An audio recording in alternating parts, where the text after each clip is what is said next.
Если с человеком можно договориться, то с машиной не договоришься. Вообще, почему возник этот спор и к чему вы пришли сейчас? Да, она была болезненная, но она была необходима. Был ли положительный эффект? Найти во-первых, черную кошку в темной комнате сложно, а во-вторых, нужно доказать, что эта кошка есть в этой комнате.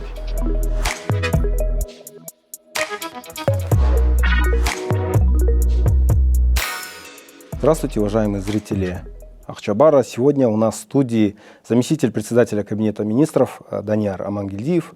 Здравствуйте, Данияр Желушевич. Спасибо, что уделили время, пришли к нам в студию. Я начну с актуального вопроса на сегодняшний день, с ТТН. Глава Государственной налоговой службы Алмамбет Шахмаматов заявил о том, что упрощение ТТН займет около 3 месяцев. Вопрос такой: какова позиция Кабинета министров по вопросу ТТН, как будут реализовываться новые изменения? Во-первых, здравствуйте. Пользуясь случаем, хотел бы тоже поздравить всех кыргызстанцев с наступившим 2025 годом. Я думаю, что год 2025 будет не менее насыщен событиями, чем 2024 год. Есть амбициозные планы по реализации госполитики, которая предусмотрена, и курса президента, который определен уже до 2030 года. Ну и ТТН, я думаю, что это не позиция Государственной налоговой службы, это позиция в целом главы государства и Кабинета министров. То есть политика Государственной налоговой службы, она не отлична от политики Кабинета министров. Это, безусловно, инициатива президента по поддержке малого и среднего бизнеса. И на протяжении той реформы, которую мы проводили, налогово-фискальную, налогово-бюджетную политику, в рамках нее были предусмотрены меры по прослеживаемости товаров, определение источников, по каким каналам поступает товар. То есть это для того, чтобы, во-первых, была подконтрольна в целом торговая деятельность, товаропоток. Исходя из этого были внедрены меры, это как бы учетной политики товаров. Я думаю, что это не отлично как бы от другого мира. Но действительно для нашего бизнеса это вызвало определенные трудности. Ведение именно складского учета. В основном это ТТН, как понимаете, это складской учет и меры бухгалтерского учета товародвижения. Соответственно, главой государства, уважаемым Садыром Владимировичем, было дано поручение по упрощению данной процедуры и поэтапному его внедрению. В соответствии с этим поручением было выпущено распоряжение о создании рабочей группы об изучении вопроса так, чтобы это не было ущербом и в целом для экономики и доходной части республиканского бюджета. Начиная со 2 января эта рабочая группа заседала. Она была разделена на 3 этапа. Первый — это обсуждение поручения главы государства внутри госорганов, понимание, каким образом можно будет реализовать поручение главы государства. Второе, с учетом того, что ТТН это все-таки учетная политика, мы пригласили наших партнеров, коллег, это Ассоциация бухгалтеров, практикующих бухгалтерские организации, аудиторские компании, для того, чтобы было полное понимание, насколько вызывает сложности ведения учета и заполнения электронных товаротранспортных накладных.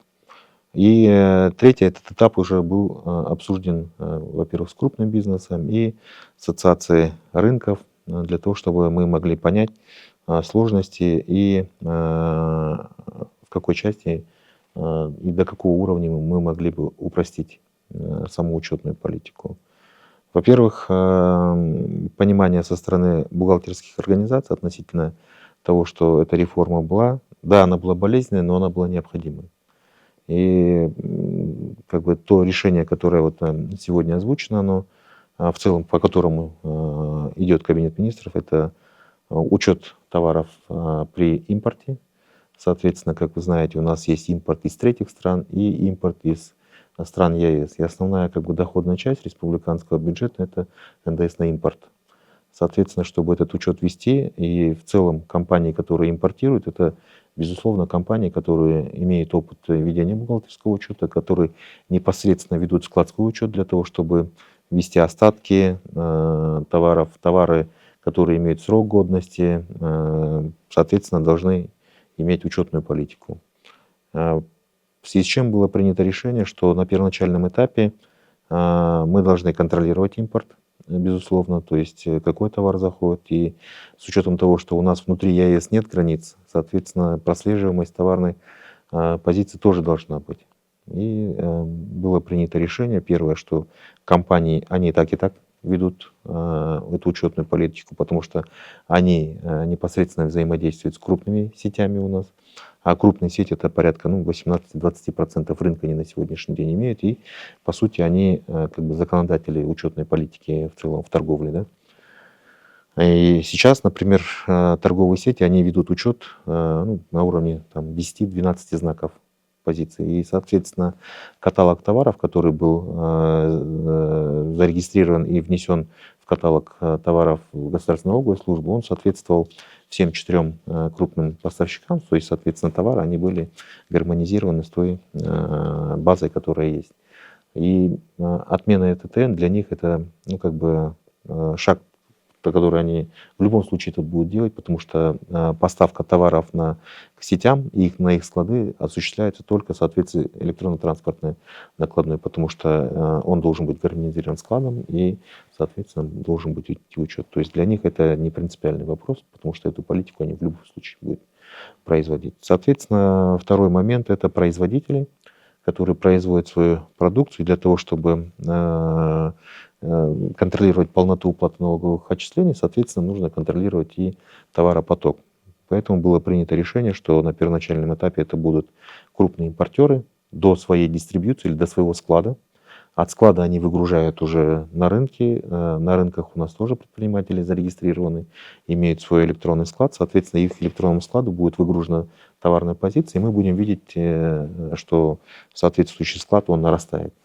Единственное, на рынках предпринимателям, это на крупнооптовых продуктовых рынках, да, сейчас идет речь, им только нужно будет выбивать контрольно-кассовые машины, объем продаж своих. И, соответственно, склад должен будет уменьшаться, и тогда у нас где-то должно балансироваться. Конечно, есть погрешность, мы ее тоже знаем, что есть маржинальность товаров, то есть от склада и до списания в потребление какая-то маржа есть. То есть мы погрешность это тоже закладываем. Я думаю, что в принципе, в целом, какую-то минимальную учетную политику мы сможем провести в этом направлении. Конечно, безусловно, это первоначальный этап, и это, безусловно, поддержка нашим отечественным предпринимателям для того, чтобы они, во-первых, вошли в эту культуру учетной политики. Ну и постепенно, я думаю, что этот момент, он со временем сам придет. Потому что в торговой политике именно использование контрольно-кассовых машин, это, соответственно, складской учет и выбытие из складского учета. Да, это то есть сам механизм. Если по-простому. Вы говорите про импортеров. Я хочу уточнить, речь идет как раз-таки о 5 товарах, о которых ранее было упомянуто. Нет, 5 товаров это широкий спектр товаров, то есть продукты питания, они от крупного импортера, они должны быть подучетными, то есть до складов, до своих. Вот, например, грубо говоря, там крупная компания завозит там масло на территорию Кыргызской республики. Соответственно, завозит по электронному товаротранспортному складу до своего склада. От своего склада она имеет дистрибьюцию свою внутреннюю, до дистрибьюции тоже. Но когда дистрибьюция уже отдает рынкам, там уже упрощается. Там упрощается, то есть они Понятно. выгружают предпринимателю, а предприниматель уже когда выбивает население или в розничную торговлю, например, для тех же самых мини-магазинов, то там уже упрощенная система, она в ручном формате будет, там накладная, которая привычна для наших предпринимателей. Самое главное, чтобы она была подкреплена чеком, чтобы у нас было снижение склада. А что касается вот именно импорт, это по 5 товарам, которые мы говорили. Это подакцизная группа товаров. Подакцизная группа товаров будет полностью под ЭТТН.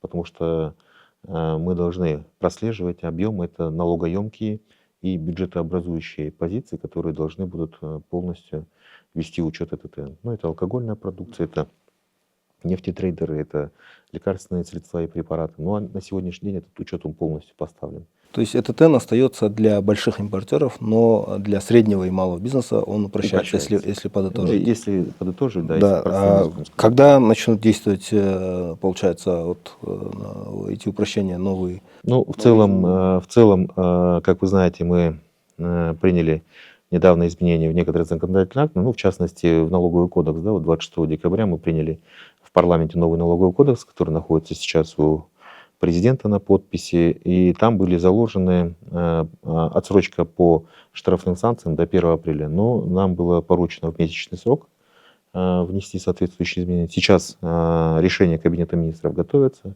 Я думаю, что в скором времени они будут приняты, и, соответственно, соответствующие инструкции будут внесены изменения. Мгм. Я не могу не спросить про ваш спор с главой ГНС в парламенте. Можно ли назвать это несогласованностью между вами? И вообще, почему возник этот спор и к чему вы пришли сейчас? Ну, наверное, это не спор, наверное, каких-либо разногласий. Ну, как бы нет, это нормальный процесс. Единственное, один момент, что ну, не должно быть поспешных заявлений или выводов. То есть соответствующее поручение главы государства поступило, его нужно как бы, ну, правительство должно его подготовить и, соответственно, решение выйти. Ну, не со слов, потому что со слов, когда заявляешь, очень много вопросов, как этот механизм будет работать, то есть на который сиюминутно ответить невозможно. То есть он должен быть выверенный, соответствующее решение.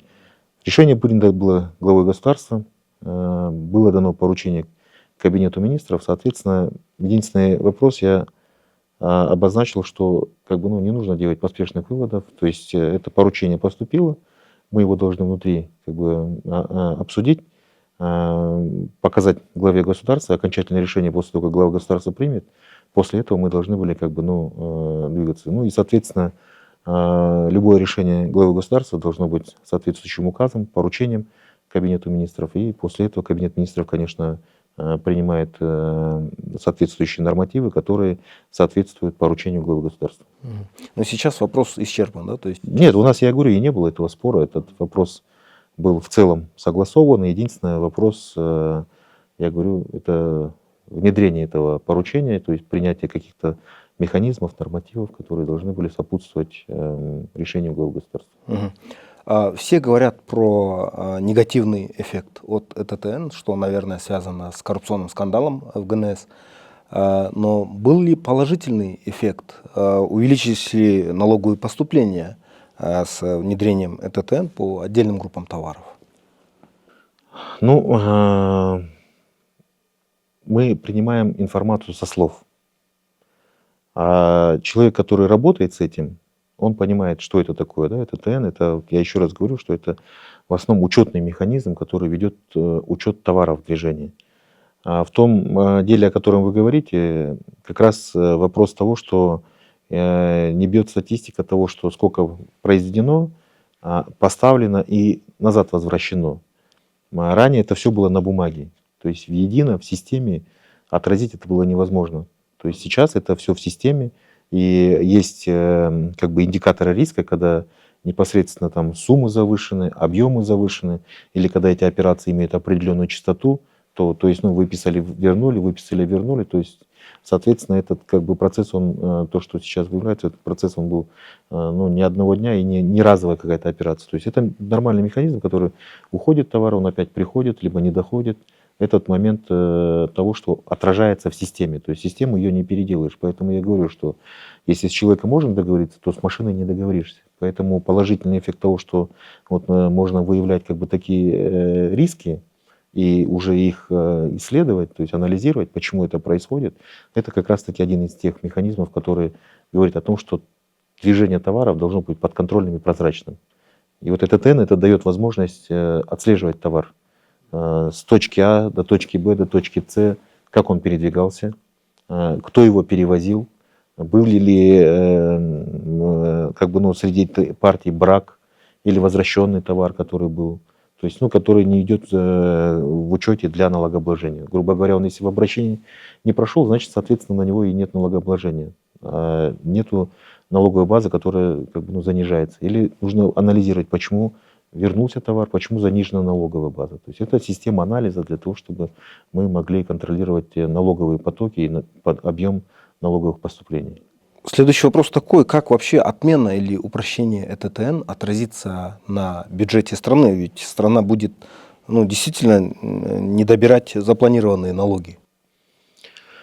Ну, как мы уже отметили, есть группа товаров, которые являются системообразующими, налогоемкие товары. По ним прослеживаемость будет, но широкий круг товаров народного потребления, он как бы завозится в страну не для реэкспорта, а для внутреннего потребления.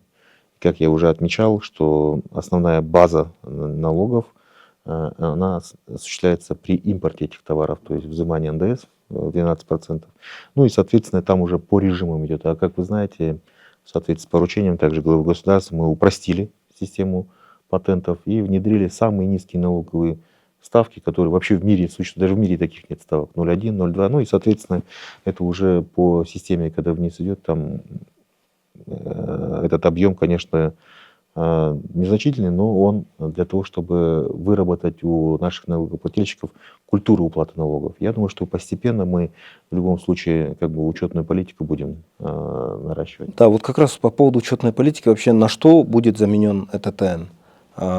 Будут На ли упрощенный какая-то бланк. другая система налогообложения для малого и среднего бизнеса? Другая система налогообложения не будет. Также будет использована контрольно-кассовая машина. Единственное, в товароучете будет использована упрощенная система бланков, которые могут быть написаны от руки по требованию покупателя. То есть, грубо говоря, вы вот на рынке занимаетесь мелким оптом, я занимаюсь розницей.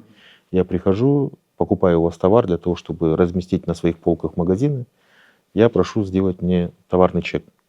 И вот мы от руки написали товарные позиции без какого-либо каталога. Ну и, соответственно, мне нужно будет важно зафиксировать, вам, вернее, важно будет зафиксировать сумму, на которую вы мне продали, мы мне сумму зафиксировали, и наименование товаров. Я приезжаю к себе, например, в магазин, расставляю эти товары, ну и если приходят у меня инспектора и спрашивают происхождение этого товара, я показываю товарный чек. У меня следующий вопрос по поводу несогласованных, несостыковок в налоговой политике. Да? Вот согласно целям национальной программы развития до 2026 года Кыргызстан хотел отказаться от налоговых льгот, но вместе с тем на 2026 год из-за как раз таки этих льгот бюджет потеряет почти 2,5 миллиарда сомов. Вот как одно согласуется с другим? Ну, смотрите, мы не отказались от этой политики, но с другой стороны есть определенный момент. Как вы знаете, вот мы каждый год вносим изменения в налоговый кодекс. И в соответствии с принятой стратегией были внесены соответствующие поправки по отмене всех налоговых льгот. То есть это НДС на импорт сырья, лекарственных препаратов,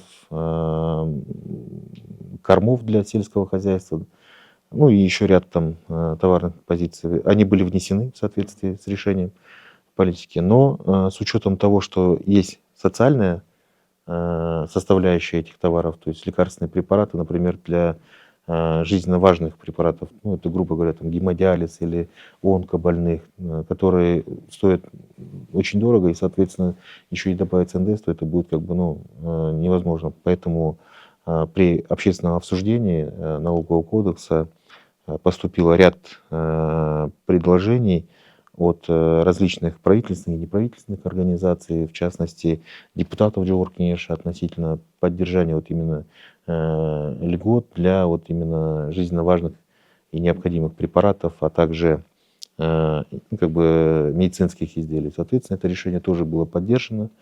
Кроме того, было поддержано также в целях поддержания отечественных фермерских хозяйств по льготному обложению кормовой базы, там тоже решения были приняты.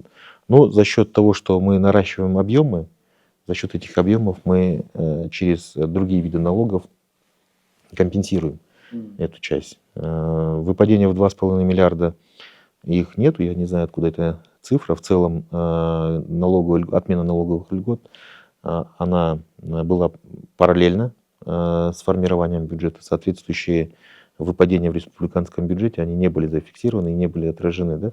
Соответственно, у нас как бы выпадений их нет. То есть, если бы мы отменили все льготы, то при поступлении в республиканский бюджет они были бы отражены как доходы уже, там, ну, как бы по видам налогов. Поэтому как бы в целом разрыва здесь у нас с бюджетом нет. Вообще, президент в своем недавнем обращении об отмене налога на транспорт, он также дал посыл о том, что будут послабления налоговой политики страны, как для простых граждан, так и для предпринимателей. Вообще, какие изменения ожидаются в налоговой политике? Ну, их очень много. В этом налоговом кодексе его очень сильно ругали, но на самом деле это больше направлено на поддержку. Как уже глава государства отметил, что в учетной политике, в целом, как бы исключение излишних бюрократических моментов были заложены вот именно в редакции последнего налогового кодекса. В целом, Джугуркнешева 26 декабря принят закон о внесении изменений в некоторые законодательные акты. На сегодняшний день вышеуказанный закон, как я уже говорил, он уже находится на подписи у президента, и данным законом предусматривается внесение изменений в 8 кодексов, в 7 законов и в 161 статью Налогового кодекса. Первое – это отмена всеобщей декларации для физических лиц. То есть, если вы не имеете на иждивении граждан и, соответственно, не имеете средств к зачету, то вам нет необходимости заполнять данную декларацию. Как вы знаете, мы со следующего года должны были перейти на всеобщее декларирование, то есть каждый гражданин должен был задекларировать свои доходы и, соответственно, как бы представить свою декларацию. Эту как бы тоже излишне бюрократическую вещь ее убирает. То есть если мне нужно к зачету получить средства, то я ее сам добровольно заполняю, иду в налоговую, доказываю и получаю соответствующий вычет. Да? Кроме того, установлена ставка подоходного налога в размере 1% для таксистов и курьеров. Как вы знаете, вот очень много вопросов у нас возникает с Яндексом, потом с курьерскими службами по поводу их налогообложения. И как мы заявляли, что деятельность вот именно такси будет лицензирована, соответственно, этот вид налогов, подоходного налога от тех компаний, в которых зарегистрированы те или иные наши граждане, осуществляющие услуги такси или курьерской службы, то есть они уже у сервера, у источника будут изъяты 1% от каждого заказа. Соответственно, это уже система будет, этот вид деятельности будет полностью налогооблагаемым, и прозрачное налогообложение будет осуществлено. Кроме того, отмена нулевых отчетов. Это говорит о том, что в случае отсутствия налоговых обязательств налогоплательщика за отчетный период, то по новым требованиям законодательства предоставление их нулевых отчетов уже не требуется. А на сегодняшний день это как бы требовалось, неважно, если вы зарегистрированы, даже не ведете никакой деятельности, то вы были обязаны сдавать нулевые отчеты. Кроме того, это освобождение от подоходного налога реализации макулатуры и металлолома. Да? То есть это в целях поддержания вот наших как бы зеленых проектов, в целях поддержания вот мусороперерабатывающих заводов, для создания вот благоприятных условий для того, чтобы вот инвесторы пришли, вот именно сделали наши города более чище, соответственно, сортировочные вещи и вот вторичное сырье для переработки, оно тоже будет освобождено от подоходного налога. Я думаю, что это такой хороший посыл такой. Потом льгота для торговых сетей при реализации сельхозпродукции. То есть это в целях поддержания отечественных товаропроизводителей, нашего сельского хозяйства. Как вы знаете, на рынках они освобождены от уплаты НДС, а в сетях они платят НДС. Да? И для сетей не особо выгодно принимать товары как бы от наших отечественных товаропроизводителей. В этой связи вот мы приняли решение относительно освобождения от уплаты, там, ну, создания льготных условий. Кроме того, льгота по бонусу для сельхозпроизводителя. Освобожден от уплаты бонуса сельскохозяйственный производитель по отбору и извлечению из недр подземных вод и при их использовании для сельскохозяйственных нужд. То есть тоже как бы значительная такая льгота. Освобождены от уплаты сбора за первичную регистрацию владельцы транспортных средств, собранных или произведенных в Кыргызской республике. Это говорит о чем? У нас же первичная постановка на учет дорогая очень, да? Там, соответственно, и те автомобили, которые произведены на территории Кыргызской республики, они будут освобождены от такого сбора. Соответственно, это как бы тоже удешевляет отечественную продукцию. Как вы знаете, вот в прошлом году мы запустили первый завод по сборке автомобилей, Tulpar Motors, да, который расположен в Московском районе. Вот, соответственно, для таких компаний, которые будут у нас базироваться на территории нашей республики, будут соответствующие льготы. Мы в этом году уже запускаем автомобильный завод совместно с китайскими компаниями. Вот Шумхар у нас по сборке автомобилей Шахман вот на большой выставке, ярмарке, которую мы организовывали вот на Старой площади. Вот несколько раз можно было видеть, какие виды автомобилей мы собираемся у нас собирать. А у меня как раз вопрос по налогу, по упрощенному налогу на транспорт и по СОМу с каждого литра бензина. Наши корреспонденты посчитали примерно, это не точные цифры, сколько поступало от налога на транспорт и сколько будет поступать с учетом суточного потребления ГСМ. И там выходит примерно одинаковая цифра. Вот вы можете подтвердить или опровергнуть, как будет меняться объем налоговых поступлений? Ну, я думаю, что вы правильно говорите, что примерный объем поступления, он, ну, плюс-минус он одинаковый. Потому что, ну, в целом по году у нас баланс где-то 1 200 000 тонн, из них 800 миллионов тонн это только светлых нефтепродуктов.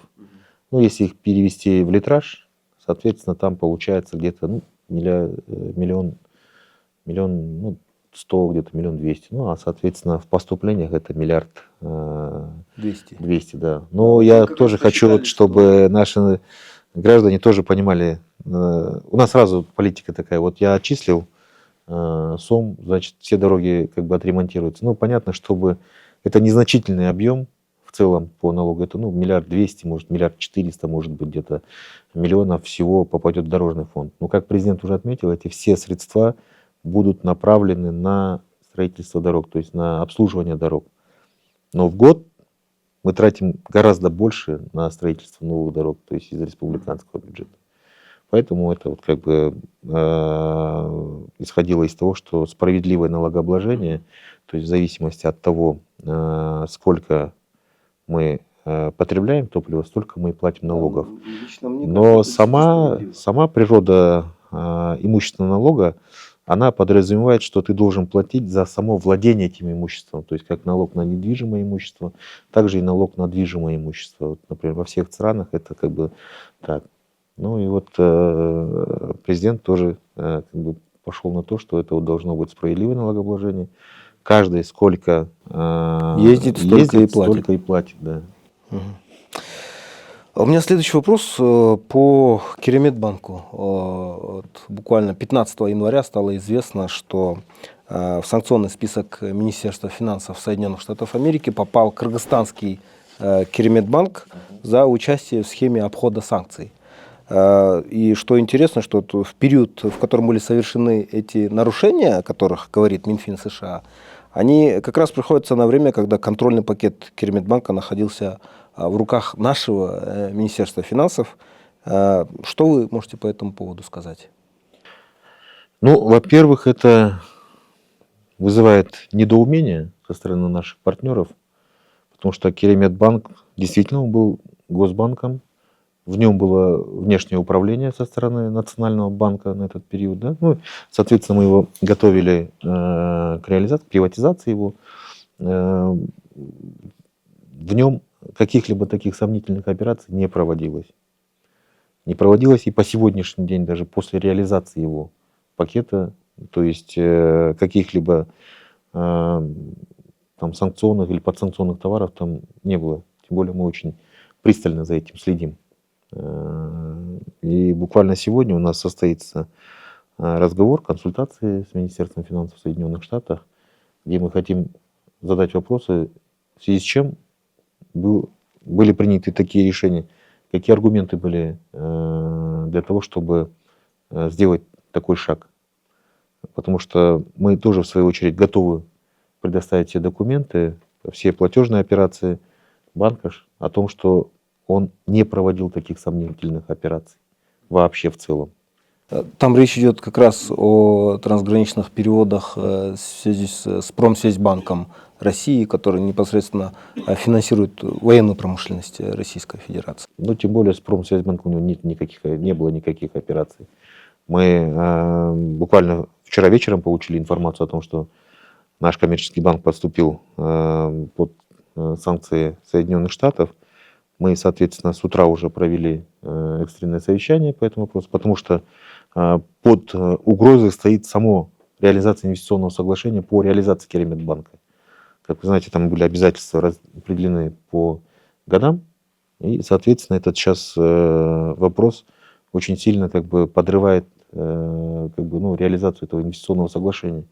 И мы с недоумением восприняли эту информацию, поэтому запросили срочные консультации с Министерством финансов Соединенных Штатов, тем, чтобы они разъяснили свои действия в отношении нашего актива. Вообще существует ли какая-то договоренность или какое-то соглашение между Соединенными Штатами Америки и Кыргызстаном по поводу санкций именно на бумаге? Или это все На бумаге нет, это принятые резолюции Совбезом ООН, которые мы неукоснительно исполняем. Мы не поддерживаем ни одну из сторон этого конфликта, как вы знаете. Мы ежемесячно проводим брифинг с соответствующими посольствами, которые применили в отношении Российской Федерации санкции, по их соблюдению. То есть мы соблюдаем резолюцию ООН, да, по товарным позициям, которые были внесены в санкционный список. В то же время мы всегда говорили о том, что мы не можем занижать нашу экономическую активность, потому что Российская Федерация является одним из стратегических торговых партнеров нашей страны. Они всегда с пониманием относятся, но мы ежемесячно с ними проводили консультации. То есть если были компании, по которым у них были сомнения, мы полностью раскрывали по ним информацию. Мы предоставляли, то есть у нас есть такая диалоговая площадка. Мы постоянно в здании Министерства иностранных дел раз в месяц проводим с ними брифинг относительно соблюдения или реализации этой политики. Мы еще раз говорим, что мы ни в коем случае не будем ограничивать. И последний момент тоже по санкционному пакету по сырьевым товарам и товарам, которые обслуживает компания, то есть, в частности, попала под санкции «Газпром», нефть, и «Газпром» нефть-Азия, да, у нас там тоже в этом направлении это тоже может серьезно нанести экономический ущерб, потому что 98% нефтепродуктов у нас поставляются из Российской Федерации. У нас нет другой альтернативы, даже если мы захотим сделать, у нас нет другой альтернативы поставок от этих товаров.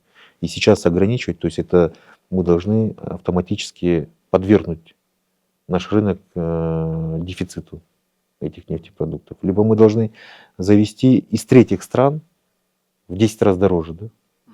Это подрывает тоже нашу экономическую модель, потому что, как вы знаете, доставка и логистика, она всегда отражается на всей цепочке товаров. И это неизбежно приведет к удорожанию и повышению инфляции. Наша задача это удержать инфляцию в коридоре. Да? Нам это удается. Мы по итогам 2023 года у нас уровень инфляции 7,2. В этом году у нас 6,3 мы зафиксировали. Да? То есть самая важная задача это является именно сохранение реальных доходов у населения. Потому что в мире сейчас очень такая неординарная ситуация, когда инфляция зашкаливает, например, ту же самую Российскую Федерацию, если посмотреть, взять там. И мы эти инфляционные процессы не должны перенести на свою республику, на свою экономику. Глава Государственного комитета национальной безопасности Хамчебек Ташиев во время своей пресс-конференции заявил о том, что в результате борьбы с коррупцией с 2020 года поступило, возвращено государству 2,4 миллиарда долларов. Мы не подвергаем сомнению деятельность этого органа и вообще прозрачность, но никто не знает, куда идут эти деньги. Вообще, можете рассказать, как тратятся эти деньги и вообще куда они идут? Соответственно, они поступают в доход республиканского бюджета, отражаются и, соответственно, с бюджетными процедурами имеют как бы тоже расходы в соответствии с бюджетной классификацией, да, то есть они в рамках финансовой дисциплины они полностью отражены. А вообще как долго еще будет идти так называемый процесс кустуризации в стране? Есть какие-то прогнозы, предположения? Ну, ровно столько, сколько будет продолжаться коррупция, наверное, да, это тоже как бы направлено. Никто же не заинтересован в том, чтобы кто-то украл, а потом у него это как бы отжимать, да, это. То есть, соответственно, сейчас идет в целом процесс обеления, процесс легализации. То есть, как вы знаете, принято ряд законов там по амнистии капиталов, по легализации этого капитала. Соответственно, как бы, ну, мы идем к тому, чтобы общество как бы шло честным путем заработка, да. И, соответственно, я думаю, что те решения, которые приняты по возмещению, они же приняты не в рамках уголовных дел. Соответственно, наверное, я так понимаю, что есть, наверное, какая-то доказательная база в отношении таких объектов или субъектов. Президент ввел мораторий на проведение проверок субъектов предпринимательства. Вообще в связи с чем вводится этот мораторий? Потому что на самом деле проверка бизнеса это же в целом неплохо. Да? То есть, ну, по крайней мере, до тех пор, пока она не превращается в поиск черной кошки в темной комнате. Вообще, почему вводится этот мораторий и Ну, как сделать процесс бизнеса прозрачным? Сама проверка, наверное, как вы уже привели афоризм, да, это поиск черной кошки в темной комнате, на самом деле. Поэтому это вот вы понимаете, что проверка это хорошо, но бизнес понимает это ровно как давление на бизнес, да, потому что найти вот, во-первых, черную кошку в темной комнате сложно, а во-вторых, нужно доказать, что эта кошка есть в этой комнате. То есть проверка направлена на то, чтобы доказать, что кошка есть, а второе это ее найти, да. Поэтому сам процесс, вот именно неудобство для предпринимателей, когда излишне государственные органы вмешиваются в их деятельность. И в целях вот поддержания деловой активности наших субъектов предпринимательства президентом принято такое решение. Мой последний вопрос, можно сказать, такой философский, а может и не совсем. Вообще в последние годы мы замечаем, что государство усиливает свою роль в экономике, оно же занимается строительством ипотечного жилья, монополизируется производство алкогольной продукции, Кумтор уже, да, один из самых больших месторождений золота, находится уже давно под контролем государства. Недавно открылся еще один банк государственный. Вообще можно ли утверждать, что Кыргызстан от рыночной экономики переходит или смещается к командной экономике? Ну, наверное, вопрос неправильный немного. Нужно сначала понимать, на каких принципах строятся эти компании. Они строятся на рыночных принципах. А командная экономика это немного другая, она директивная, да? У нас как бы те даже госкомпании, которые предоставляют свои услуги, они предоставляют их на рыночных условиях. Потому что потребителями этих услуг или этих товаров не является само государство, то есть является внешний мир. Касательно Кумтора, то здесь, наверное, статистику нужно просто привести. За 30 лет независимости нашего государства сколько было уплачено налогов и дивидендов от Кумтора, и сколько сегодня уплачено дивидендов и налогов от Кумтора за последние 3 года только. То есть это порядка 1 200 где-то миллионов долларов было уплачено. Это уже превысило во много раз те дивиденды или налоги, которые были уплачены соответствующей компанией. То есть, ну, по сути, происходило разворовывание, да, этих национального богатства. Что касается госкомпаний, то госкомпании, они только в определенных секторах, где создаются конкурентную среду, упорядочивают, да, ее. То есть мы понимаем же, что частный сектор не может предоставить льгот для наших граждан, чтобы обеспечить их доступным жильем. это свободная ниша же. То есть бизнес выбрал другой сектор, рыночный сектор предоставления или строительства. А посредством своих властных полномочий государство может им выделить земельный участок, предоставить финансовые ресурсы, которые будут длиннее и доступнее для населения.